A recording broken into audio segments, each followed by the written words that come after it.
Double chin का खात्मा। औज़ु बिल्लाहि मिनश शैतानिर रजीम। बिस्मिल्लाहिर रहमानिर रहीम। वीडियो पर जाने से पहले हमारे चैनल को सब्सक्राइब करें और बेल आइकॉन पर क्लिक करें ताकि हमारी आने वाली हर नई वीडियो आप तक पहुंचती रहे। शुक्रिया।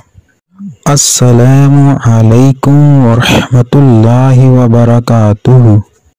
आज की इस वीडियो में हम आपको बताएंगे कि डबल चेन का ख़ात्मा कैसे किया जा सकता है। डबल चेन के ख़ात्मे के लिए जिन चीज़ों की ज़रूरत है वो ये हैं: दूध 2 खाने का चम्मच, शहद 1 खाने का चम्मच। दूध में शहद मिलाकर इसका पेस्ट बनाकर डबल चेन और चेहरे पर लगा लें। 10 मिनट के बाद नीम गर्म पानी से धो लें। इस अमल को 15 दिन लगातार इस्तेमाल करें, डबल चेन से छुटकारा मिल जाएगा। ख़वातीन और मर्द में डबल चेन का मसला आम है।